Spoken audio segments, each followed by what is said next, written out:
السلام عليكم ورحمة الله وبركاته.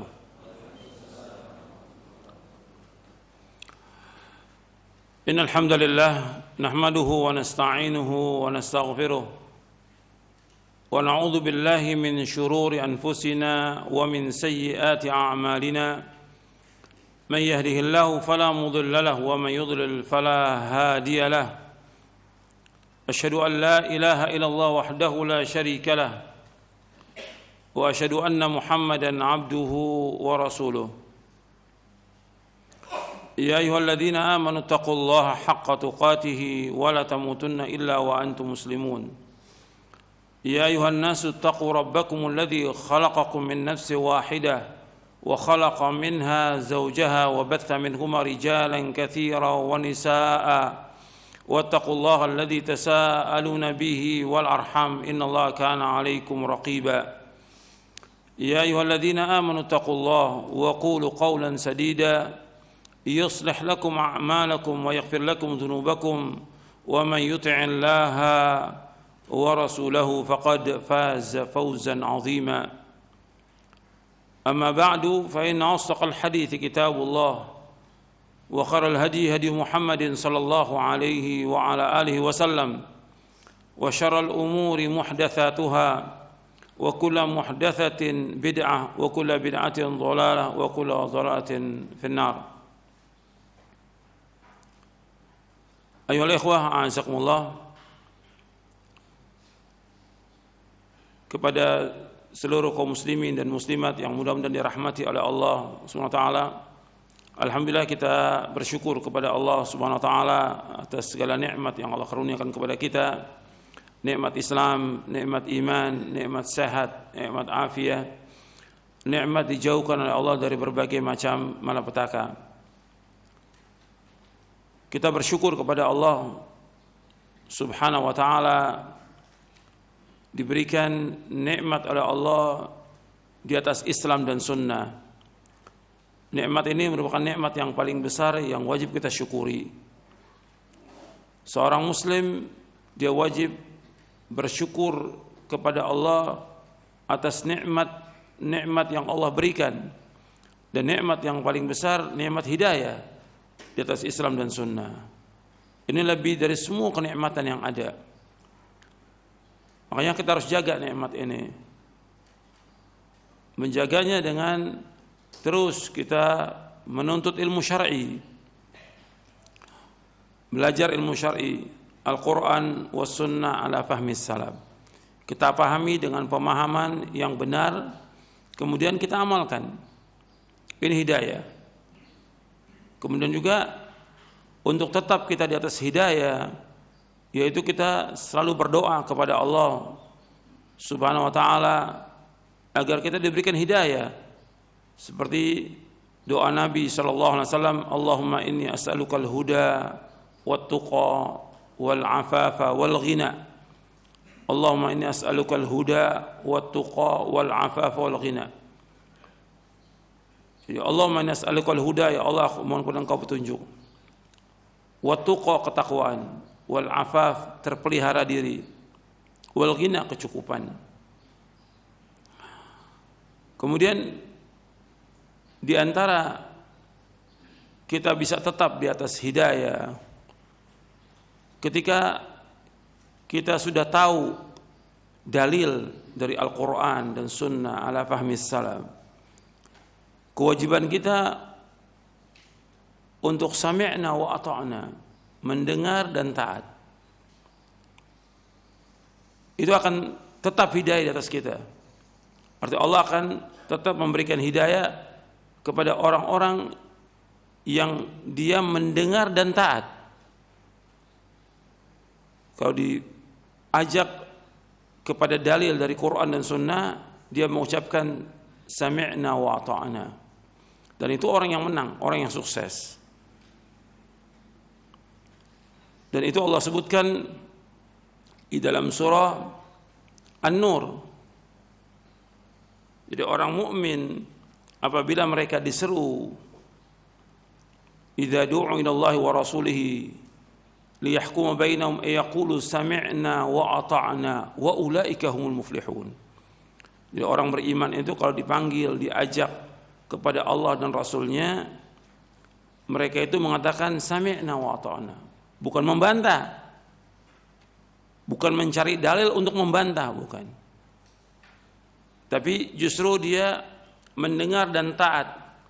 Maka Allah sebutkan mereka adalah orang-orang yang muflihun, yang diberikan oleh Allah kemenangan, kesuksesan, keberuntungan. Di dalam surah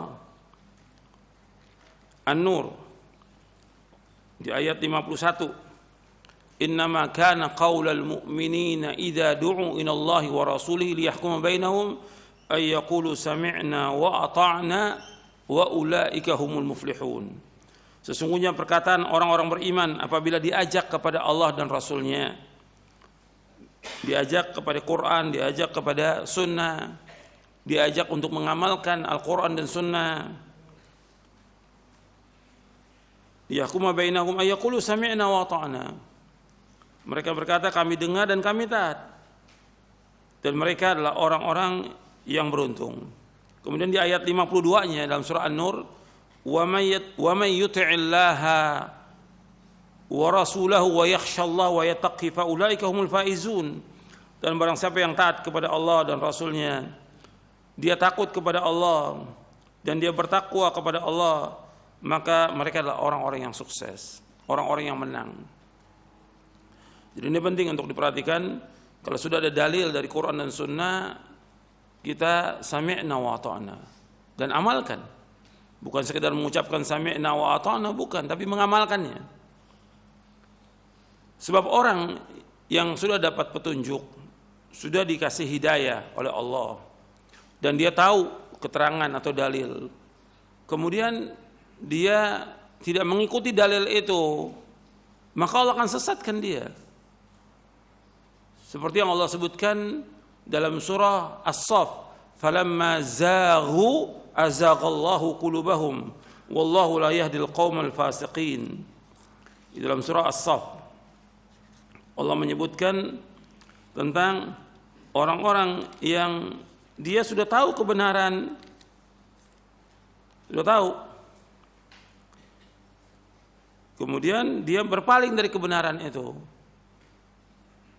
Falamma zaghu azaghallahu qulubahum wallahu la yahdil qaumal fasiqin.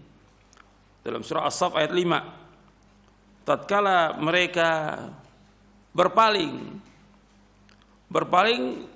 dari hidayah, dari dalil yang sudah dijelaskan, dia sudah tahu keterangannya, sudah tahu ilmunya, tapi dia berpaling. Azaghallahu qulubahum.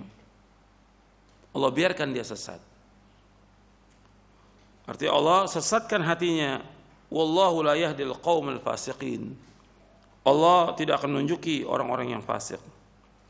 Jadi hidayah ini mahal, yang kita harus perhatikan kepada kaum muslimin dan muslimat yang mudah-mudahan dirahmati oleh Allah Ta'ala. Hidayah ini mahal. Kalau kita sudah tahu kebenaran dari Al-Quran dan Sunnah, sudah tahu dalil, maka kita berusaha untuk mengamalkannya. Jangan kita tolak dengan hawa nafsu kita, dengan tokoh-tokoh masyarakat, atau dengan cari dalil yang lain untuk kita menyimpang dari kebenaran itu. Itu hati-hati. Sebab hidayah, saya katakan lagi, mahal. Hidayah itu lebih mahal dari dunia dan seisinya. Ketika orang sesat, dia rugi. Rugi dunia, rugi akhirat, dan tidak akan mengalami ketenangan dalam hidupnya. Kemudian diantaranya untuk tetap dalam hidayah dan juga dalam cahaya, yaitu kita melaksanakan sholat yang 5 waktu di masjid. Sebab bagi laki-laki sholat berjamaah yang 5 waktu di masjid itu hukumnya wajib, fardu ain bagi laki-laki. Dalilnya banyak. Di dalam Al-Quran Allah berfirman dalam surah Al-Baqarah di ayat 43, wa aqimus salata wa atuz zakata warka'u ma'ar raki'in. Dirikanlah salat keluarkanlah zakat dan rukulah bersama orang yang ruku. Maksudnya hendaklah kalian sholat dengan berjamaah. Makanya Al-Hafidz Ibnu Katsir mengambil dalil dari ayat ini tentang wajibnya sholat berjamaah. Kemudian juga Allah menyebutkan di dalam surah An-Nisa di ayat 102 ketika terjadi perang. Ini perang ini ada dua kemungkinan orang dalam perang. Ima dia mati syahid atau dia menang. Berarti yang dihadapi ketika perang itu udah nyata, jelas, yang ada apa? Kematian. Para sahabat nggak takut mati, nggak takut para sahabat. Radhiyallahu ajma'in. Rasulullah tetap melaksanakan sholat apa? Berjamaah. Antum lihat ayatnya di dalam surah An-Nisa ayat 102. Di ayat itu Allah menyebutkan tentang wajibnya sholat berjamaah. Artinya dalam kondisi perang saja Nabi disuruh oleh Allah untuk sholat berjamaah. Kondisi perang, musuh berada di hadapan kita. Wa idza kunta fihim fa aqamta lahumus salata faltakum ta'ifatun minhum ma'aka wal ya'khudhu aslihatahum. Fa idza sajadu falyakunu min wara'ikum wal ta'ti ta'ifatun ukhra lam yusallu falyusallu ma'aka wal ya'khudhu hidrahum wa aslihatahum. Sampai akhir ayat. Apabila engkau berada di tengah-tengah mereka dengan para sahabat, maka dirikanlah sholat. Artinya dirikan sholat bersama mereka, bersama para sahabat. Hendaknya sekelompok dari mereka berdiri bersama kamu. Jadi beda ini, sholat ketika perang ini beda. Satu kelompok sholat bersama Nabi, dan mereka mereka memegang senjata mereka. Apabila mereka sujud, maka hendaknya mereka berada di belakang mereka dan datang yang lain. Artinya satu baris, satu kelompok itu sholat bersama Nabi, selesai satu rakaat mundur, yang lain masuk, menyelesaikan masing-masing. Tapi tetap berjamaah dan musuh berada di hadapan. Arti kalau dalam perang aja disuruh sholat berjamaah, apa dalam kondisi apa? Aman, tidak perang. Ini nas Al-Quran, dan ini sudah dilaksanakan oleh Rasulullah SAW dan para sahabatnya radhiyallahu ajma'in. Maka kita harus perhatikan, justru kita harus berusaha bagaimana kita sholat berjamaah. Sebab ini termasuk petunjuk. Antum lihat ayatnya, bahwa sholat berjamaah, orang yang sholat berjamaah akan diberikan hidayah, pasti. Antum lihat dalam surah At-Taubah di ayat 18. Surah At-Taubah di ayat 18. Allah berfirman, "Innama ya'muru masajidallah man amana billahi wal yawmil akhir wa aqama as-salata wa ata az-zakata wa lam yakhsha illa Allah. Fa'asa ulaika ay yakunu minal muhtadin."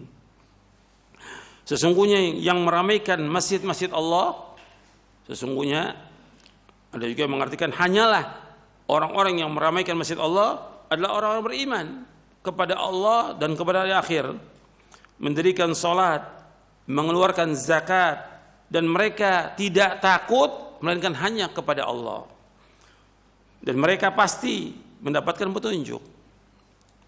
Jadi asa bagi Allah itu merupakan satu kepastian.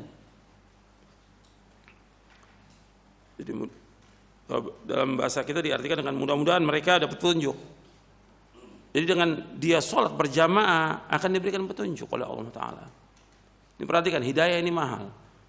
Sholat berjamaah itu akan membawa manusia kepada hidayah. Ketika dia tidak melaksanakan sholat berjamaah, maka dia akan sesat.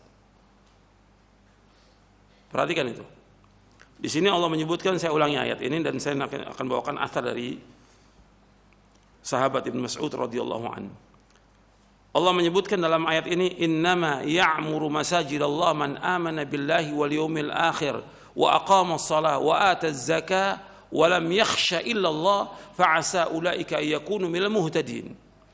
Sesungguhnya yang meramaikan masjid-masjid Allah itu adalah orang-orang yang beriman kepada Allah, beriman kepada hari akhir, mendirikan salat, mengeluarkan zakat, dan mereka tidak takut kecuali hanya kepada Allah. Maka mudah-mudahan mereka mendapatkan petunjuk, artinya mereka akan dapat hidayah. Di dalam athar dari sahabat Ibnu Mas'ud radhiyallahu an yang diriwayatkan oleh Imam Muslim di dalam sahihnya,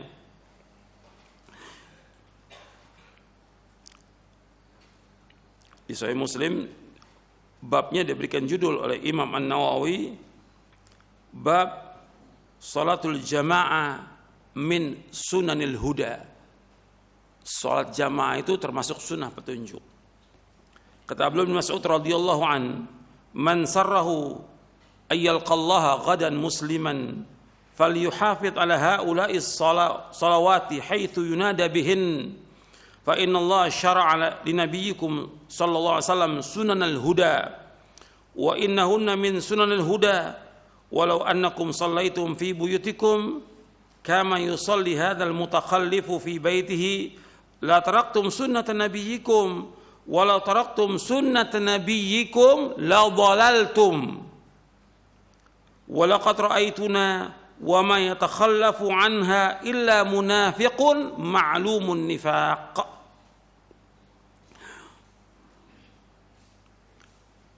Kata Nabi sallallahu alaihi wasallam, kata Abdullah bin Mas'ud radhiyallahu an, barang siapa yang senang bertemu dengan Allah di hari kiamat dalam keadaan muslim, hendaklah ia menjaga salat yang 5 waktu di mana saja dia dikumandangkan azan, di mana saja dia salat. Artinya salat 5 waktu di mana saja dikumandangkan azan, salat 5 waktu dia salat di sana. Sesungguhnya Allah Subhanahu wa taala telah mensyariatkan kepada Nabi kalian Muhammad SAW sunnah-sunnah yang merupakan sunnah petunjuk. Salat 5 waktu termasuk sunnah-sunnah yang merupakan sunnah petunjuk. Seandainya kalian salat di rumah kalian sebagaimana orang yang tertinggal ini salat di rumahnya, artinya dia tidak salat berjamaah di masjid, niscaya kalian akan meninggalkan sunnah Nabi kalian. Seandainya kalian meninggalkan sunnah Nabi kalian, niscaya kalian akan sesat. Dan saya melihat pada zaman kami, itu zaman para sahabat, tidak ada yang meninggalkan sholat berjamaah kecuali seorang munafik yang telah diketahui munafiknya. Ini sahih diriwayatkan oleh Imam Muslim dalam Kitabul Masajid wa Mawadhi'is Shalah, bab salatul jamaah min sunan huda. Dan antum perhatikan di sini bahwa Ibnu Mas'ud dengan terang-terangan mengatakan bahwa kalau kalian meninggalkan sunnah Nabi kalian, kalian akan sesat. Artinya sholat di masjid termasuk sunanul huda, sunnah petunjuk.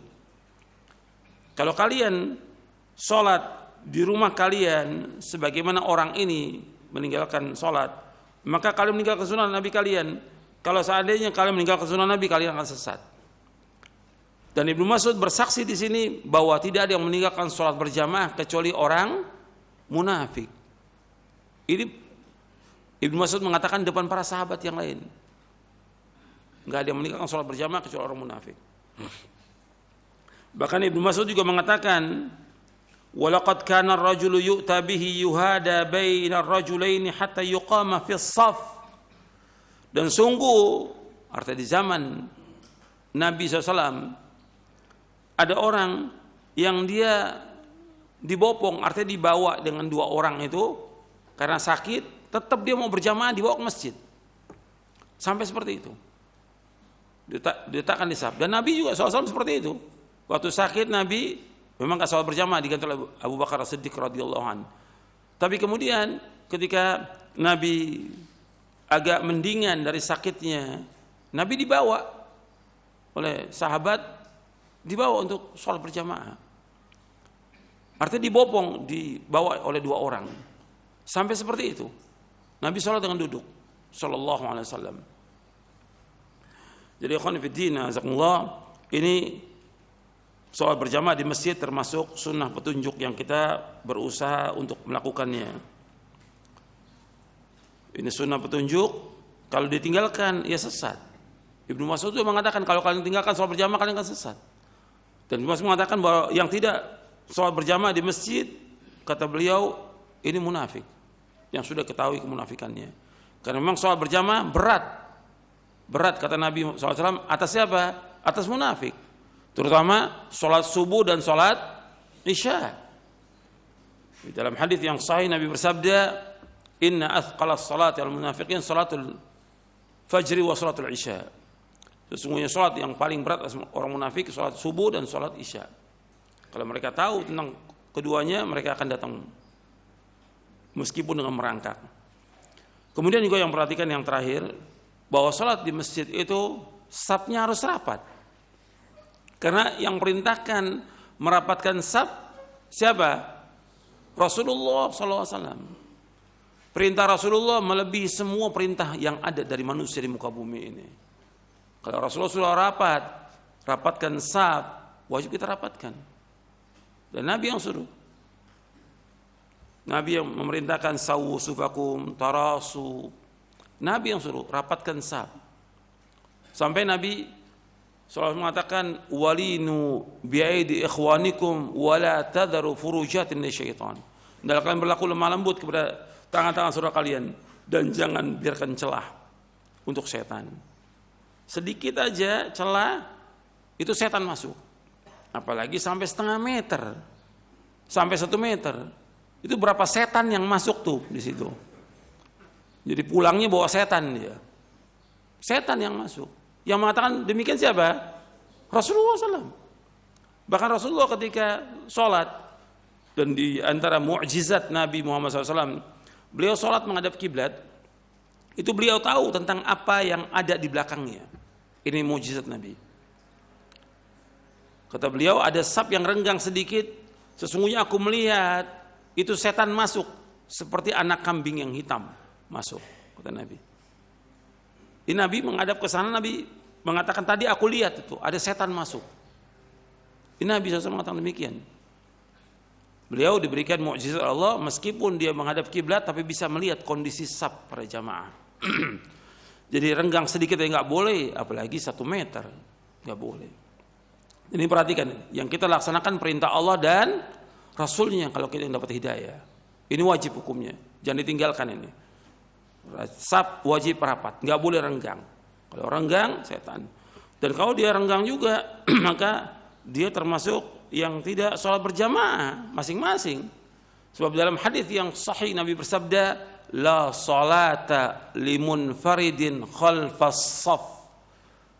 Tidak sah sholat seorang yang sendirian sholat di belakang shaf. Di zaman Nabi shafnya rapat.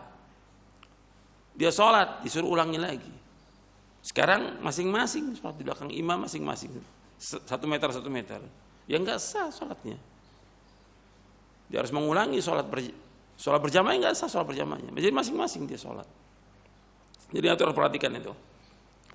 Bahwa Nabi mengatakan demikian. La sholata limunfaridin khalfas shaf.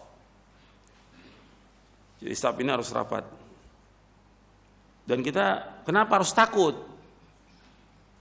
Kalau di luar sebelum masuk ke masjid itu ngobrol di luar, rapat tuh ngobrolnya. Ya. Lagi rapat. Bahkan yang aneh lagi sampai ada yang selfie foto sama-sama rapat ketika sholat renggang. Siapa yang mengajarkan begitu? Dan ini terjadi di mana-mana. Jadi kalau untuk tempat yang lain itu dia bisa untuk rapat, tapi kenapa di masjid yang Allah dan Rasulnya perintahkan untuk merapatkan shaf itu dia tinggalkan? Ini kan sudah menentang Allah dan Rasulnya. Anda perhatikan, perintah ini perintah wajib, merapatkan shaf perintah wajib. Ketika orang tidak mentaati perintah Rasulullah SAW, itu berbahaya buat dia dalam semua hal. Bukan hanya masalah shaf aja, masalah yang lain juga. Allah sebutkan, ini ayatnya umum dalam surah An-Nur di ayat 63. Allah berfirman, falyahdharil ladzina yukhalifuna an amrihi an tusibahum fitnatun aw yusibahum adzabun alim. Hendaknya berhati-hati orang-orang yang menyalahi perintahnya. Perintah siapa? Perintah Rasulnya. Akan terkena fitnah atau azab yang pedih. Dalam semua hal, hati-hati itu. Akan terkena fitnah atau terkena azab yang pedih. Itu yang perlu saya sampaikan sebagai muqaddimah dari kajian ini, karena ini banyak sekali masih ada yang tidak berjamaah ke masjid, takut dia kepada corona, tapi ke pasar nggak takut dia, ke kantor nggak takut, ke tempat yang lain, tapi ke masjid takut. Ketika sampai di masjid renggang, takut. Hal ini wajib, insya Allah sehat. Untuk perhatikan di masjid tempat yang bersih, tempat yang bersih, dan dijaga oleh Allah Taala. Insya Allah akan diangkat wabah ini. Jadi antum perhatikan bahwa dengan kita ke masjid manfaatnya besar sekali. Dan insya Allah di masjid itu Allah akan jaga, akan lindungi dari berbagai macam penyakit dan yang lainnya. Jadi jangan khawatir, jangan takut. Justru kita orang beriman harus berani. Dan di ayat yang tadi di surah At-Taubah ayat 18, walam yakhsha ilallah, dia tidak takut kecuali hanya kepada Allah. Ini kaitan dengan masalah iman dan juga masalah hidayah, masalah cahaya yang harus kita berjalan di atasnya. Ikhwan fillah, azakumullah, kita akan lanjutkan kajian kita dari Syarah Aqidah Ahlussunnah wal Jamaah, poin yang ke-29. Kita masih membahas tentang tanda-tanda kiamat yang besar, tanda-tanda kiamat yang besar. Itu poin ke-29 tentang turunnya Nabi Isa alaihi salatu wassalam di akhir zaman. Ahlussunnah mengimani, untuk perhatikan Syarah Aqidah Ahlussunnah wal Jamaah poin yang ke-29 di halaman 292 dalam Syarah Aqidah Ahlussunnah wal Jamaah tentang turunnya Nabi Isa alaihi salatu wassalam di akhir zaman. Ahlussunnah mengimani tentang turunnya Nabi Isa alaihi salatu wassalam di akhir zaman. Sifat-sifat Nabi Isa alaihi salatu wassalam yang tercantum di berbagai riwayat adalah beliau seorang laki-laki, berperawakan tidak tinggi juga tidak pendek, kulitnya kemerah-merahan, rambutnya keriting, berdada bidang, rambutnya meneteskan air seolah-olah beliau baru keluar dari kamar mandi. Beliau membiarkan rambutnya terurai memenuhi kedua pundaknya. Setelah keluarnya Dajjal dan terjadinya kerusakan di muka bumi, maka Allah mengutus Nabi Isa alaihissalam untuk turun ke muka bumi ini. Beliau alaihissalam turun di Menara Putih yang terletak di sebelah timur kota Damaskus di Syam, yaitu Syria. Beliau menggunakan dua pakaian yang dicelup sambil meletakkan kedua tangannya pada sayap dua malaikat. Apabila beliau menundukkan kepala, maka seolah-olah meneteskan air. Apabila beliau mengangkat kepala, maka seolah-olah berjatuhan tetesan-tetesan itu bagaikan manik-manik mutiara. Tidak seorang kafir pun mencium nafas Nabi Isa, melainkan akan mati, padahal nafasnya sejauh mata memandang. Ini hadis sahih diriwayatkan oleh Imam Muslim dari sahabat Nawas bin Sam'an radhiyallahu an. Nabi Isa alaihissalam turun di tengah golongan yang dimenangkan, yaitu At-Taifah Al-Mansurah, yang berperang di jalan yang hak dan berkumpul untuk memerangi Dajjal. Ini hadis sahih diriwayatkan oleh Imam Ahmad, Muslim, Ahmad, Abu Awanah, Ibnu Jarud dan Ibnu Hibban dari sahabat Jabir bin Abdullah radhiyallahu anhuma. Nabi Isa alaihissalam turun pada waktu didirikannya salat subuh, dan beliau salat di belakang pemimpin golongan tersebut. Beliau tidak membawa syariat baru, namun mengikuti syariat yang dibawa oleh Rasulullah SAW. Jadi beliau salat di belakangnya Imam Mahdi, dan kita sudah membicarakan tentang Imam Mahdi. Jadi Nabi Isa sholat di belakang Imam Mahdi waktu sholat subuh. Ditawarkan Nabi Isa untuk maju menjadi imam, Nabi Isa tidak mau. Karena ini merupakan kemuliaan seperti disebutkan di dalam hadis di halaman 296. La tazalu ta'ifatu min ummati yuqatiluna al-haqqi zahirina ila yaumil qiyamah. Qala fayanzilu Isa ibn Maryam alaihi salatu wassalam fayaqulu amiruhum ta'al salli lana fayaqulu la inna ba'dakum ala ba'din umara'u taqrimatallahi hadhil ummah. Senantiasa akan ada segolongan dari umatku yang berperang demi membela kebenaran sampai hari kiamat. Kemudian Rasulullah SAW bersabda, maka kemudian turun Nabi Isa bin Maryam alaihi salatu wassalam. Kemudian pemimpin golongan yang berperang tersebut berkata, maksudnya Imam Mahdi, kepada Nabi Isa, kemarilah, salatlah mengimami kami. Kemudian Nabi Isa menjawab, tidak, sesungguhnya sebagian kalian adalah pemimpin, sebagian yang lain sebagai penghormatan dari Allah bagi umat ini. Di sini disebutkan bahwa Nabi Isa tidak mau jadi imam. Yang jadi imam adalah Imam Mahdi. Sebab Nabi Isa di sini bukan membawa syariat yang baru, bukan. Dia mengikuti syariat Nabi Muhammad sallallahu alaihi wasallam. Maka beliau salat di belakang Imam Mahdi dan beliau mengikuti syariat Nabi Muhammad sallallahu alaihi wasallam. Turunnya Nabi Isa, kita kembali lagi ke halaman 293, turunnya Nabi Isa alaihi wasallam di akhir zaman tercantum dalam Al-Qur'an dan As-Sunnah yang sahih. Bahkan riwayat-riwayatnya mutawatir, diriwayatkan lebih dari 25 sahabat Nabi sallallahu alaihi wasallam. Dari Al-Qur'anul Karim. Yang pertama dalam surah Ali Imran ayat 55. Allah berfirman, "Idz qala Allahu ya Isa, inni mutawaffika wa rafi'uka ilayya wa mutahhiruka minal ladzina kafaru wa ja'ilul ladzina ittaba'uka fawqa alladzina kafaru ila yaumil qiyamah. Thumma ilayya marji'ukum fahkum bainakum fima kuntum fihi takhtalifun." Ingatlah ketika Allah berfirman, wahai Isa, aku mewafatkan kamu dan mengangkatmu kepadaku serta menyucikanmu dari orang-orang kafir dan menjadikan orang-orang yang mengikutimu di atas orang-orang yang kafir hingga hari kiamat. Kemudian kepadaku engkau kembali, lalu aku beri keputusan tentang apa yang kamu perselisihkan. Dalam surah Ali Imran ayat 55.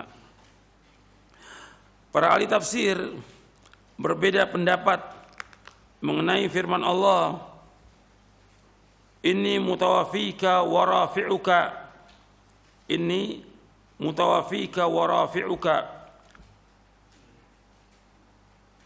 yaitu aku akan mewafatkan kamu dan mengangkatmu kepadaku. Menurut Qatadah dan para ulama lainnya, ini merupakan bentuk kalimat dalam bentuk muqaddam dan muakhar, bentuk kalimat yang mendahulukan atau yang mendahulukan apa yang seharusnya ada di akhir dan mengakhirkan apa yang seharusnya didahulukan. Kedudukan sebenarnya ini rafi'uka ilayya wa mutawaffika. Ini menurut Qatadah. Ini aku mengangkatmu kepadaku dan mewafatkanmu. Dan mayoritas para ulama berpendapat, artinya jumhur ulama, bahwa yang dimaksud dengan wafat tersebut adalah tidur. Sebagaimana firman-Nya, wa huwallazi yatawaffakum bil-laili, dan dialah Allah yang mewafatkan atau menidurkan kalian di malam hari. Jadi kalimat tawaffa di sini artikan yaitu tidur, bukannya mati, bukan. Seperti Allah sebutkan dalam surah Az-Zumar ayat 42, Allah yatawaffal anfusa hina mautiha wallati lam tamut fi manamiha. Allah mewafatkan, artinya memegang jiwa orang ketika matinya dan memegang jiwa orang yang belum mati pada waktu tidurnya. Di sini kalimatnya tawaffa. Ada juga yang menyebutkan disempurnakan. Jadi kalimat ini disebutkan oleh para mufassirin demikian tentang kalimat yatawaffa. Artinya bukan diartikan dengan mati, bukan. Dan di sini diangkat yaitu diangkat ruhnya dan badannya. Lebih jelas lagi di sini di ayat selanjutnya. Yang kedua dalam surah An-Nisa ayat 157 ayat 158.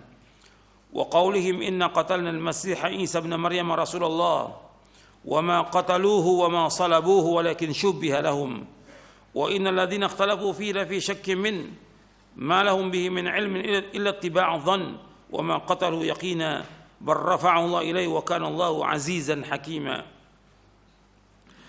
Dan kami hukum juga karena ucapan mereka sungguhnya kami telah membunuh Al-Masih. Artinya orang-orang Yahudi mereka mengatakan sungguhnya kami telah membunuh Al-Masih Isa putra Maryam Rasulullah. Kata Allah Taala, "Wa ma qataluhu wa ma salabuhu." Mereka tidak membunuhnya dan mereka tidak juga menyalibnya. Walakin syubbiha lahum, akan tapi yang mereka bunuh orang yang diserupakan dengan Isa. Wa innal ladzina ikhtalafu fi syakkin min, sesungguhnya mereka yang berselisih pendapat tentang pembunuhan Isa selalu dalam keraguan tentang yang dibunuh itu. Artinya dia enggak yakin yang dibunuh Isa, ragu mereka. Malahum bihi min ilmin illa tiba'adh dhann. Mereka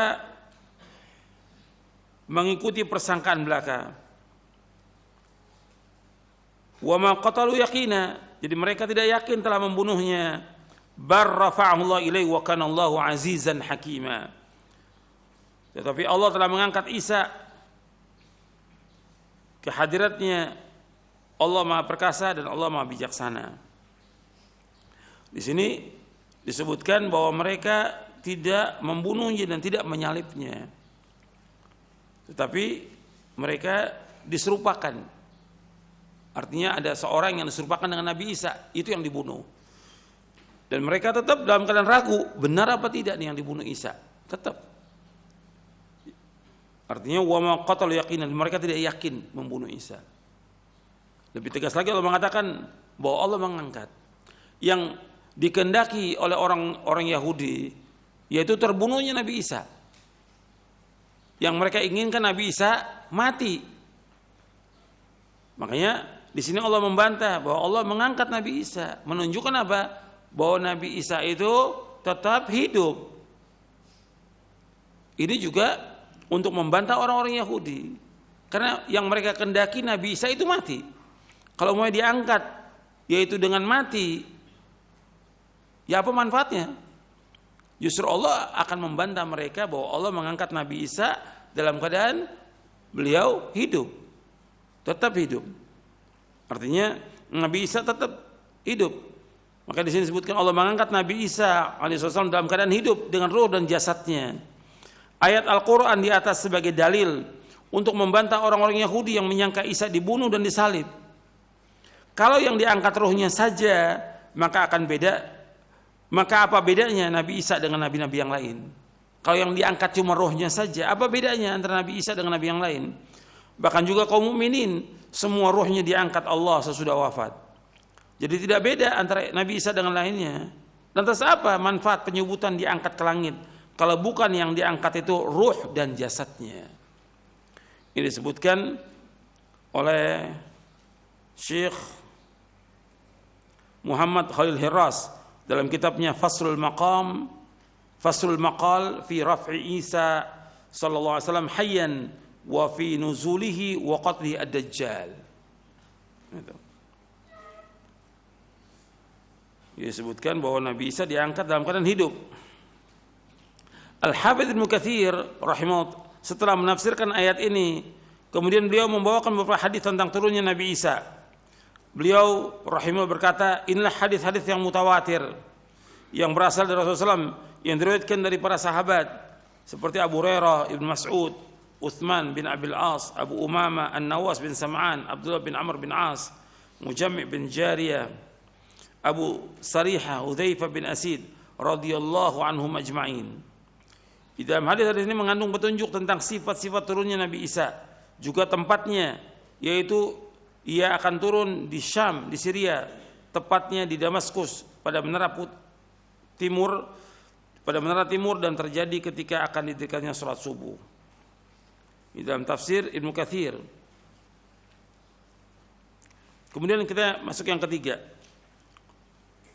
Allah berfirman dalam surah Az-Zukhruf ayat 61. Wa innahu la'ilmun lis-sa'ati fala tamtarunna biha wattabi'uni hadza siratun mustaqim. Dan sungguh dia Isa benar-benar menjadi pertanda akan datangnya hari kiamat. Karena itu janganlah kamu ragu-ragu tentang kiamat itu dan ikutilah aku, ini jalan yang lurus. Jadi kalimat wa innahu la'ilmun lis-sa'ah itu maksudnya alamatun lis-sa'ah. Artinya turunnya Nabi Isa merupakan tanda kiamat. Jadi tafsiran ayat ini menurut Ibnu Abbas sebagaimana tercantum dalam tafsir Ibnu Katsir adalah turun Nabi Isa bin Maryam alaihissalam sebelum hari kiamat. Kemudian dijelaskan oleh Ibnu Katsir hadis-hadis tentang turunnya Nabi Isa sebelum hari kiamat. Diriwayatkan dari Abu Hurairah, Ibnu Abbas, Abu Aliyah, Abu Malik, Ikrimah, Hasan, Qatadah, Ad-Dhahhak dan juga yang lainnya. Hadis-hadis turunnya Nabi Isa bin Maryam sebelum hari kiamat sebagai imam yang adil dan hakim yang bijaksana adalah mutawatir. Ini penjelasan Ibnu Katsir dalam tafsirnya. Kemudian dalil dari As-Sunnah yang pertama tadi sudah saya bacakan, saya ulangi lagi dari Jabir bin Abdullah bahwa Nabi SAW bersabda, "La tazalu ta'ifatu min ummati yuqatiluna 'alal haqqi zahirina ila yaumil qiyamah." Qala fayanzilu Isa bin Maryam alaihi salatu wassalam fayaqulu amiruhum ta'al shalli lana fayaqulu la inna ba'dakum 'ala ba'din umara takrimatallahi hadhil ummah. Senantiasa akan ada, kata Rasulullah SAW, senantiasa akan ada segolongan dari umatku yang berperang demi membela kebenaran sampai hari kiamat. Kemudian Rasulullah SAW bersabda, maka kemudian turun Nabi Isa bin Maryam alaihissalam. Kemudian pemimpin golongan yang berperang tersebut berkata kepada Nabi Isa, kemarilah, salatlah mengimami kami. Kemudian Nabi Isa menjawab, tidak, sesungguhnya sebagian kalianlah pemimpin atau sebagian yang lain, sebagai penghormatan dari Allah bagi umat ini.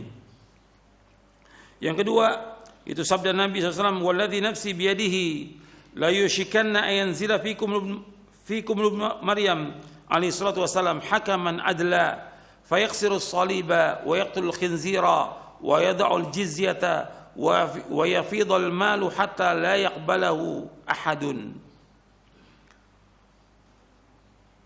Nabi bersabda, demi Rabb yang jiwaku berada di tangannya, la yushikanna ayanzila fikum ibnu Maryam, akan turun, demi Allah yang jiwaku berada di tangannya, sudah dekat saatnya di mana akan turun pada kalian Isa bin Maryam. Ini di zaman Nabi, ini sudah 1500 tahun, sudah dekat akan turun pada kalian Isa bin Maryam sebagai hakim yang adil. Dia akan menghancurkan salib, membunuh babi, menghapus jizyah, itu pajak, dan akan melimpah ruah harta benda sehingga tidak ada seorang pun yang mau menerimanya. Hadis ini sahih dari Bukhari dalam kitabnya Sahih Bukhari di Ahaditsul Anbiya bab nuzul Isa bin Maryam, dan juga Muslim dalam bab nuzul Isa bin Maryam dari sahabat Abu Hurairah radhiyallahu anhu. Kemudian yang ketiga, ini saya bawakan terjemahnya saja karena panjang.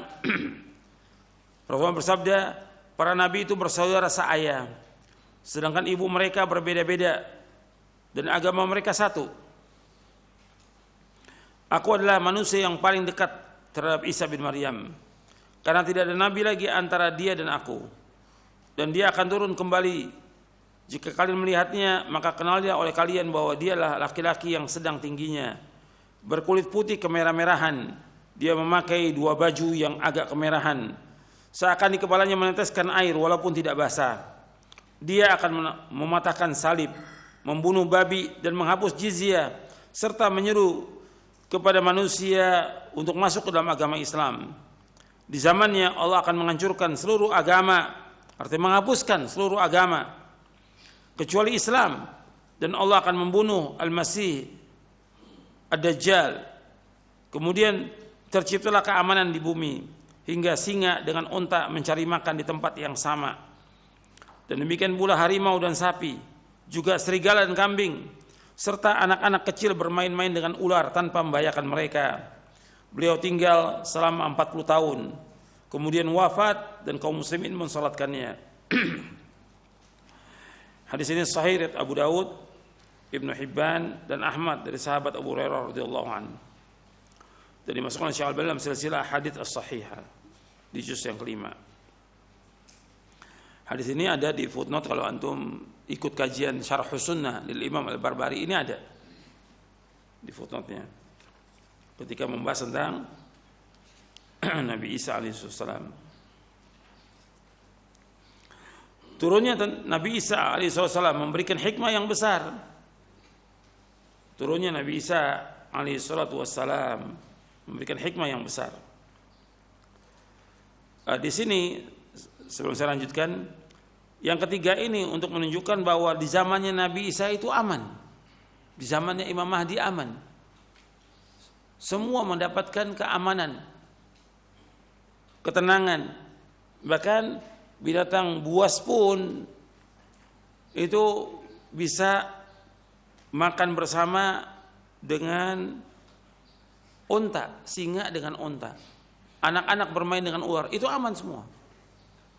Semuanya dalam kondisi aman.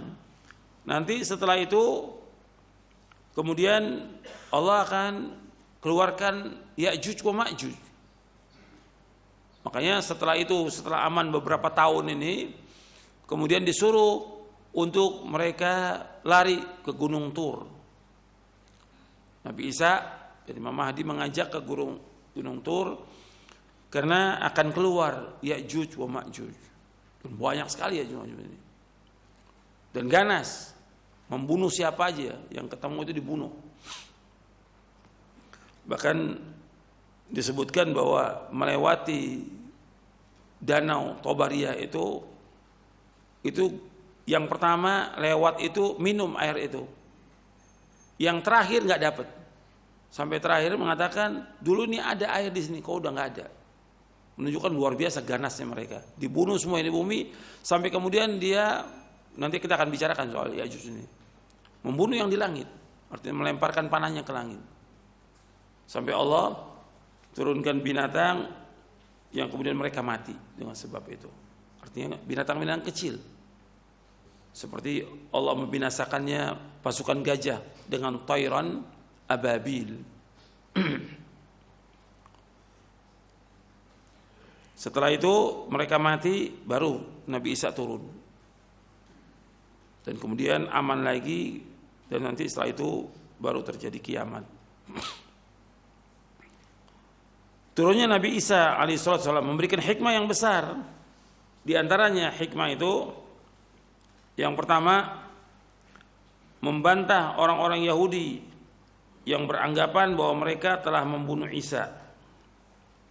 Pada Nabi Isa yang membunuh pimpinan mereka, pimpinan Yahudi, yaitu Dajjal, dibunuh oleh Nabi Isa alaihissalam.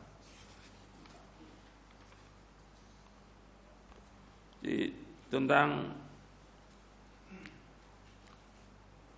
hikmahnya turunnya Nabi Isa alaihissalam ini banyak. Dan anda perhatikan bahwa sebelum kita masuk lagi di sini, bahwa tentang turunnya Nabi Isa dimasukkan oleh para ulama Ahlussunnah dalam kitab-kitab akidah. Imam Ahmad masukkan, Imam Abul Hasan Al-Asy'ari masukkan di dalam kitabnya Al-Ibana. Begitu juga Imam At-Tahawi dalam kitab Syarh Aqidah Tahawiyah dan yang lainnya. Itu para ulama memasukkan dalam kitab-kitab akidah tentang turunnya Nabi Isa alaihissalam yang wajib kita imani. Jadi turunnya Nabi Isa memberikan hikmah yang besar. Yang pertama, membantah Yahudi bahwa dia membunuh Nabi Isa, padahal Nabi Isa tidak dibunuh, diangkat ke langit. Padahal Nabi Isa juga yang membunuh pimpinan mereka, yaitu Dajjal. Yang kedua, sesungguhnya Nabi Isa alaihissalam mendapatkan di dalam Injil tentang keutamaan umat Nabi Muhammad SAW di dalam surah Al-Fatah. ayat 29. Dan beliau berdoa agar dimasukkan di antara mereka, yaitu umat Nabi Muhammad. Allah mengabulkan doa beliau ketika beliau turun pada akhir zaman dan beliau menjadi mujaddid, pembaru dalam agama Islam.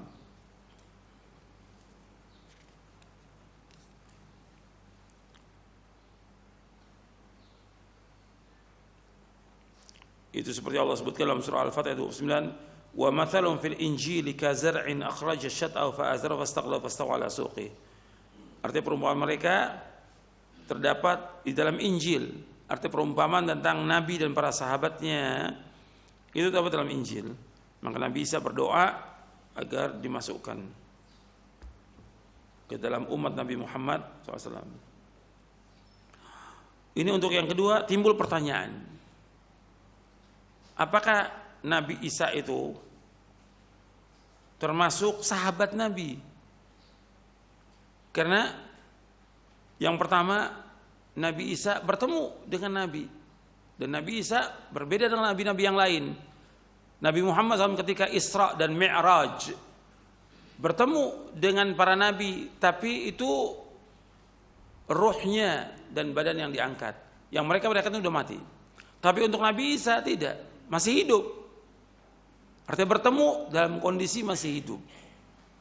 Makanya Al-Hafidh Al-Imam Al-Zahabi di dalam kitabnya Tajridu Asma'i Sahaba, beliau masukkan bahwa Nabi Isa termasuk sahabat dan Nabi yang paling akhir meninggalnya. Kata Imam Al-Zahabi di dalam kitabnya Tajrid Asma'i Sahaba, beliau berkata, Isa bin Maryam alaihi salatu wassalam sahabiyun wa nabiyyun fa innahu ra'a an-nabiy sallallahu alaihi wasallam lailatul Isra fa huwa akhirus sahabati mautan. Ini di juz yang pertama dalam Tajrid Asma'i Sahaba. Imam Adzabi bahwa Nabi Isa alaihi salam adalah seorang sahabat dan beliau juga seorang nabi karena beliau melihat Nabi ketika Isra dan Mi'raj. Dan beliau adalah akhir sahabat yang meninggal dunia. Yang pertama bertemu dengan Nabi, yang kedua beliau mengikuti Imam Mahdi, bukan sebagai imam, bukan sebagai nabi lagi, tapi beliau justru mengikuti mujaddid dalam sholatnya, tidak membawa syariat yang baru.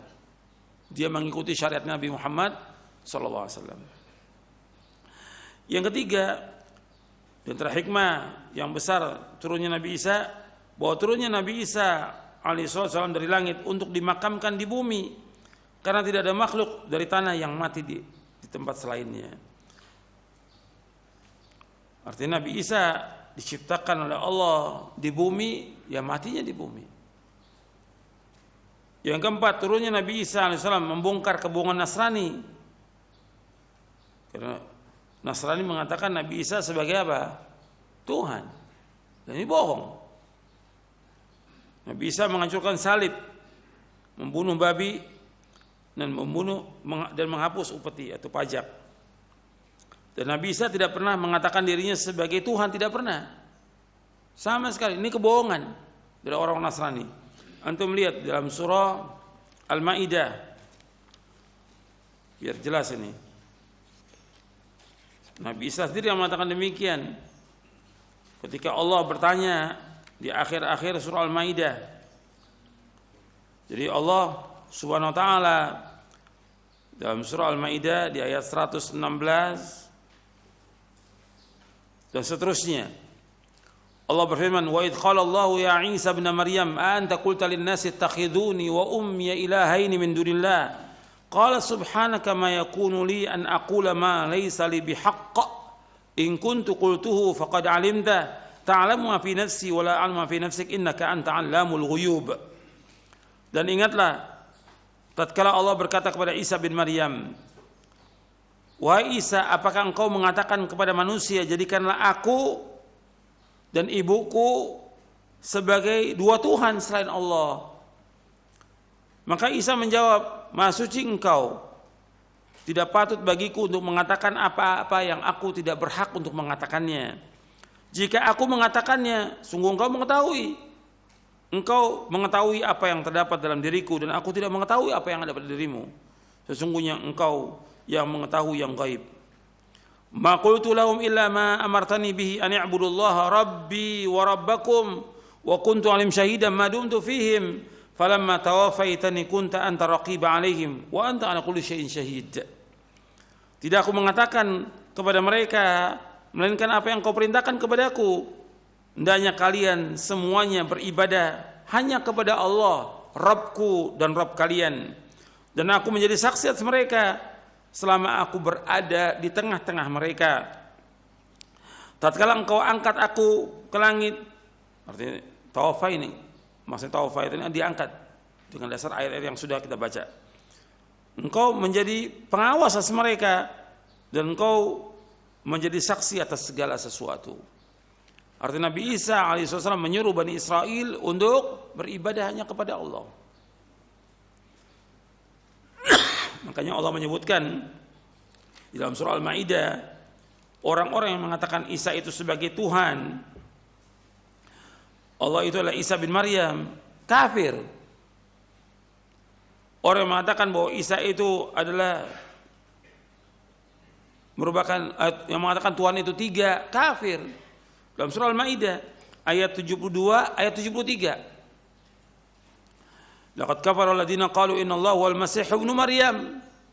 Sungguh telah kafir orang-orang mengatakan bahwa Isa itu adalah putra Maryam. Bahwa Tuhan sungguhnya Allah itu adalah Isa putra Maryam. Jadi Tuhan itu adalah Isa. Ini kafir. Kemudian di ayat 73-nya laqad kafara alladziina qalu innallaha tsalitsu tsalatsa. Wa ma min ilahin illa ilahu wahid. Sungguh telah kafir orang mengatakan bahwa Allah itu tiga, unsur yang ketiga. Artinya Trinitas. Ini kafir. Dan tidak ada ilah melainkan hanya satu ilah, yaitu Allah Ta'ala. Jadi Allah telah menyebutkan orang mengatakan Tuhan itu tiga atau Isa itu sebagai Tuhan, kafir. Sedangkan Nabi Isa mengajak umatnya untuk beribadah hanya kepada Allah.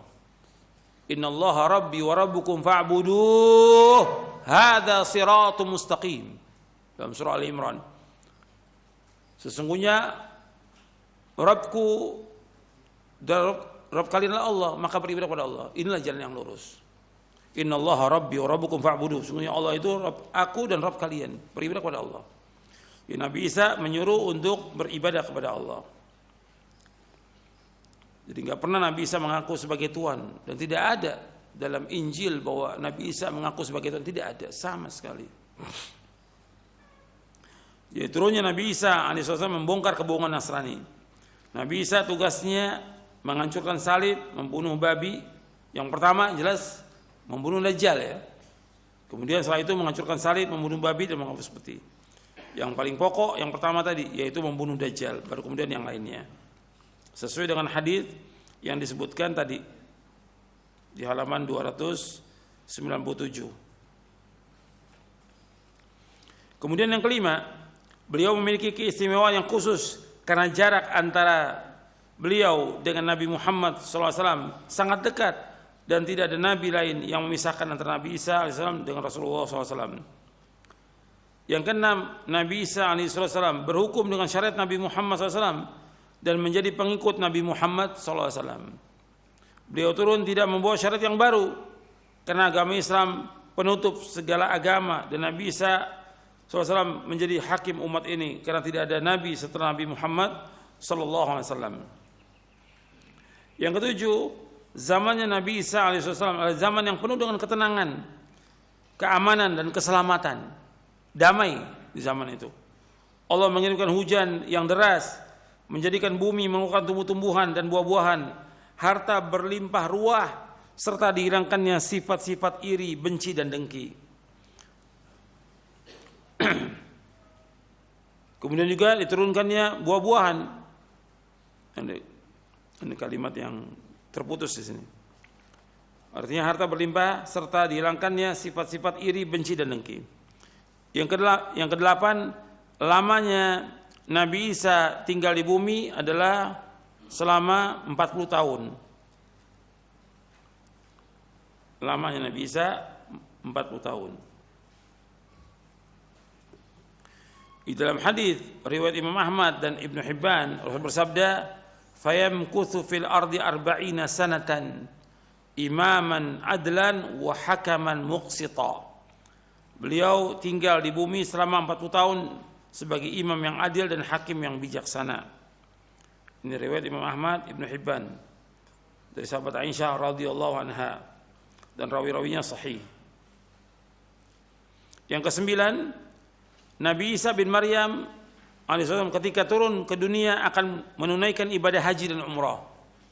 Yang kesembilan, Nabi Isa bin Maryam ketika turun ke dunia akan menunaikan ibadah haji dan umrah. Hadisnya sahih, diriwayatkan oleh Imam Abdul Razzaq dalam kitabnya Al-Musannaf, dan juga Muslim dari sahabat Abu Hurairah radhiyallahu anhu. Yang ke-10, Nabi Muhammad SAW berpesan, siapa saja dari umat Islam yang bertemu dengan Nabi Isa AS di akhir zaman, hendaklah ia menyampaikan salam Nabi Muhammad SAW kepada Nabi Isa AS. Hadisnya sahih, diriwayatkan oleh Imam Ahmad dalam musnadnya. Ini tentang 10 keistimewaan atau hikmah yang besar diturunnya Nabi Isa AS ke muka bumi ini. Ya, sampai sini kajian kita, mudah-mudahan bermanfaat. Wassalamualaikum Muhammadin sallallahu alaihi wa ala alihi wasallam. Mudah-mudahan yang saya sampaikan bermanfaat dan bisa kita ambil pelajaran dari apa yang disampaikan, terutama dalam mukadimah tadi yang kita harus amalkan. Kurang lebihnya saya mohon maaf. Wassalamualaikum Muhammadin sallallahu alaihi wasallam. Subhanakallah bihamdik asyhadu an la ilaha illa anta astaghfiruka wa atubu ilaik. Assalamualaikum warahmatullahi wabarakatuh.